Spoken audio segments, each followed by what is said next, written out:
आज के भारत में वो उसको सपने देखने की जरूरत नहीं है, उसको मालूम है कि ये पॉसिबल है। मैंने जो आपको होमवर्क कहा था तो उसका क्या प्रोग्रेस हुआ है? और आपसे बात करते वक्त सर पीछे जो मेरे ये जंग तिरंगा लगाया था, ये वही तिरंगा है। और आप मूंग और मेथी का प्रयोग करते हैं? बहुत अच्छा है सर।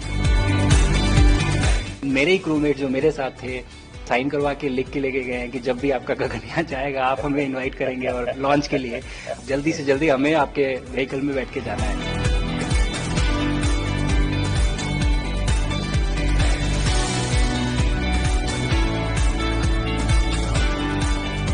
आप लोग जब इतनी बड़ी यात्रा करके वापस पहुंचते हैं, जी सर। काफी कुछ चेंज फील होता होगा। जस्ट मैं समझना चाहता हूँ वो किस प्रकार से अनुभव करते हैं आप लोग? सर जब ऊपर भी जाते हैं तो वहाँ का जो वातावरण है, एनवायरनमेंट है, वो अलग है, ग्रेविटी नहीं है। आप जाते हैं उसमें तो वो सीटिंग अरेंजमेंट वैसा ही रहता है जो वैसे ही रहता है सर। और पूरे 23-24 घंटे उसमें निकालना पड़ता है। हाँ सर, लेकिन एक बार जब आप अंतरिक्ष में पहुंच जाते हैं तो आप सीट खोल के अपना हार्नेस खोल के आप उसी कैप्सूल में आप मूव अराउंड आप जा सकते हैं, इधर उधर चीजें कर सकते हैं। इतनी जगह है उसमें? बहुत तो नहीं है सर, लेकिन थोड़ी बहुत है। मतलब आपका फाइटर जेट का कॉकपिट है उससे तो ज्यादा अच्छा है। उससे तो ज्यादा अच्छा है सर। बट पहुंचने के बाद सर काफी कुछ चेंजेस होते हैं, जैसे पूरा आपका हार्ट स्लो हो जाता है, तो वो कुछ बदलाव होते हैं और वो फिर लेकिन 4-5 दिन में बॉडी आपकी यूज टू हो जाती है, वहां आप नॉर्मल हो जाते हैं। और फिर जब वापस आते हैं तो फिर वही दोबारा से वही सारे चेंजेस आप मतलब चल नहीं सकते वापस आते हैं, तो चाहे आप कितने भी स्वस्थ हो। मुझे बुरा नहीं लग रहा था, मैं ठीक था, लेकिन फिर भी जब पहला कदम रखा तो मैं मतलब गिर रहा था तो लोगों ने पकड़ रखा था मुझे। फिर दूसरा तीसरा, हालांकि मालूम है कि चलना है, लेकिन वो ब्रेन जो है वो उसको टाइम लगता है सर वापस समझने में कि अच्छा अब ये नया एनवायरनमेंट है, नया वातावरण है। यानी सिर्फ बॉडी का ट्रेनिंग नहीं है, माइंड का ट्रेनिंग ज्यादा है। माइंड का ट्रेनिंग है सर। बॉडी में ताकत है, मांसपेशियों में ताकत है, लेकिन वो ब्रेन की रीवायरिंग होनी है, उसको दोबारा से ये समझना है कि ये नया एनवायरनमेंट है।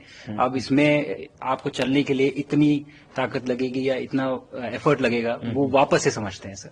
सबसे ज्यादा समय से वहां कौन था? कितने समय का? इस समय सबसे ज्यादा समय लोग एक टाइम पे करीब 8 महीने तक लोग रह रहे हैं सर। हाँ, इसी मिशन से शुरू हुआ है कि 8 महीने तक रहेंगे। अभी वहाँ जो लोग मिले आपको? हाँ, उनमें से कुछ लोग हैं जो कि दिसंबर में वापस आएंगे। और आप मूंग और मेथी का प्रयोग का क्या है? बहुत अच्छा है सर। मैं इस बात से बहुत सरप्राइज था कि लोगों को इसके बारे में पता नहीं था, इन चीजों के बारे में। फूड बहुत बड़ा चैलेंज है सर एक स्पेस स्टेशन पे। जगह कम है, कार्गो महंगा है, आप कम से कम जगह में ज्यादा से ज्यादा कैलोरी और न्यूट्रिशन आपको पैक करने की हमेशा कोशिश रहती है। और हर तरह से प्रयोग चल रहे हैं सर।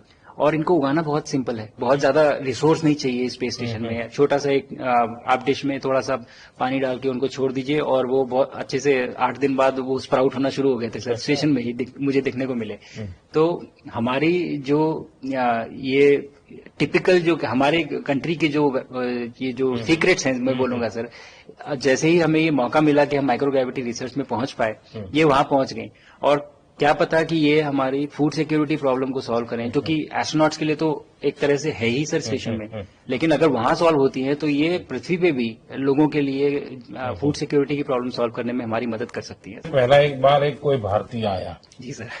तो भारतीय को देख करके उनके मन में क्या रहता है, क्या पूछते हैं, क्या बात करते हैं, ये बाकी जो दुनिया के देश के लोग होते हैं? जी सर, मेरा पर्सनल अनुभव जो रहा है सर पिछले 1 साल में, मैं तो जहां भी गया, जिससे भी मिला, सभी लोग बहुत खुश हुए मुझसे मिलके, बहुत एक्साइटेड थे बात करने में, आके मुझसे पूछने में कि मतलब आप लोग क्या कर रहे हैं, कैसे कर रहे हैं।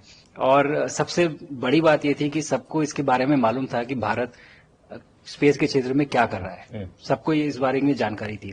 और सब मुझसे ज्यादा तो कई लोग थे जो गगनयान के बारे में इतना एक्साइटेड थे, जो आके मुझसे पूछ रहे थे कि आपका मिशन कब जा रहा है।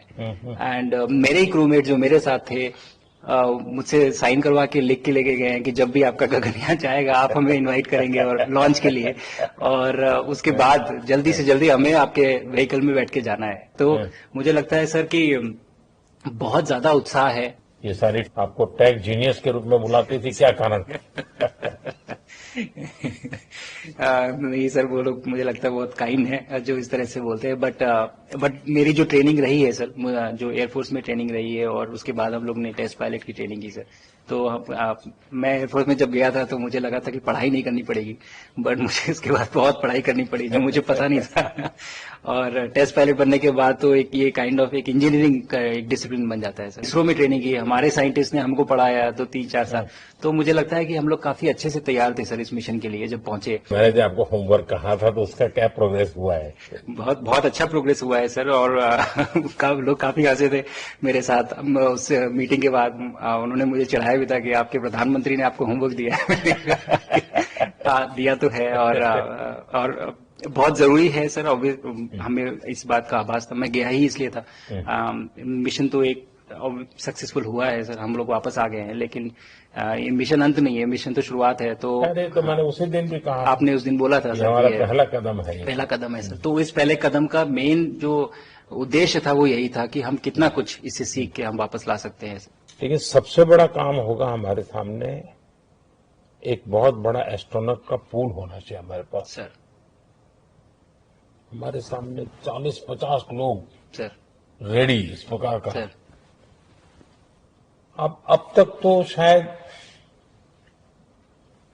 बहुत कम बच्चों के मन में होता होगा, हाँ यार ये कुछ अच्छा है, लेकिन अब आपके आने के बाद शायद वो विश्वास भी बहुत बढ़ेगा, आकर्षण भी बढ़ेगा। सर जब मैं छोटा था, राकेश शर्मा सर पहली बार गए थे 1984 में, पर एस्ट्रोनॉट बनने का सपना कभी मेरे मन में नहीं आया, क्योंकि हमारे पास कोई प्रोग्राम नहीं था, कुछ भी नहीं था सर। बट मैं जब इस बार गया सर स्टेशन में, तो 3 बार मैंने बच्चों से बात की। एक बार लाइव इवेंट था सर, और 2 बार रेडियो के थ्रू उनसे बात हुई। और तीनों इवेंट में सर एक बच्चा था हर इवेंट में जिसने पूछा कि सर मैं कैसे एस्ट्रोनॉट बन सकता हूँ। तो मुझे लगता है कि ये अपने आप में हमारे देश के लिए बहुत बड़ी सफलता है सर, कि आज के भारत में वो उसको सपने देखने की जरूरत नहीं है, उसको मालूम है कि ये पॉसिबल है, हमारे पास ऑप्शन है और हम बन सकते हैं। और आपने जैसा कहा सर कि ये जिम्मेदारी है मेरी, मुझे लगता है मुझे बहुत मौका मिला कि मैं अपने देश का रिप्रेजेंट कर पाया हूँ, और अब ये मेरी जिम्मेदारी है कि अब मैं ज्यादा से ज्यादा लोगों को यहाँ तक पहुँचाऊँ। अब स्पेस स्टेशन और गगनयान सर, जो हमारे बड़े मिशन है सर, उसमें आपका एक्सपीरियंस बहुत काम आएगा। तो मुझे लगता है सर कहीं ना कहीं हमारे लिए एक बहुत बड़ा मौका है, स्पेशली सर क्योंकि जिस तरह का कमिटमेंट हमारी गवर्नमेंट आपके द्वारा जो है इस स्पेस प्रोग्राम को, sustained budget every year in spite of failures, जैसे कि चंद्रयान 2 सर सक्सेसफुल नहीं हुआ, उसके बाद भी हमने कहा कि नहीं हम आगे बढ़ेंगे, चंद्रयान 3 सक्सेसफुल हुआ। ऐसे ही फेलियर होने के बाद भी अगर इतना सपोर्ट मिल रहा है, और ये पूरी दुनिया देख रही है सर, तो कहीं ना कहीं सर हमारी इस समय क्षमता भी है और इस समय पोजीशन भी है, तो हम यहाँ पे एक लीडरशिप रोल एक्वायर कर सकते हैं सर। और एक बहुत बड़ा एक टूल होगा अगर एक ऐसा स्पेस स्टेशन जो लेड बाय भारत, बट बाकी लोग आके उसका हिस्सा बने। मैंने सुनी सर आपने जो आत्मनिर्भरता इन स्पेस मैन्युफैक्चरिंग वाली आपने बात की थी सर, तो ये सारी चीजें एक ही तरह से जुड़ी हुई है। जो विजन आपने जो अभी दिया है हमें, ये गगनयान का और बैस का और फिर मून लैंडिंग का सर, बहुत बड़ा ड्रीम है सर। हम अगर आत्मनिर्भर बन के करेंगे तो अच्छा करेंगे। बिल्कुल सर। मैंने काफी सारी चीजें सर स्पेस से फोटोग्राफ वगैरह कोशिश की भारत की लेने की। तो ये भारत यहाँ से शुरू से ये ट्रायंगल, ये बैंगलोर है सर, ये हैदराबाद क्रॉस हो रहा है, और ये जो फ्लैश आप देख रहे हैं सर, ये सारी बिजली चमक रही है सर, बिजली जो पहाड़ों में हो रहा है सर। और ये क्रॉस होती है जो डार्क एरिया आता है सर, ये हिमालय आ जाता है। और ये ऊपर की तरफ जो जा रहे हैं सर, ये तारे हैं सारे, और ये क्रॉस करते ही ये पीछे से सूरज आ रहा है सर।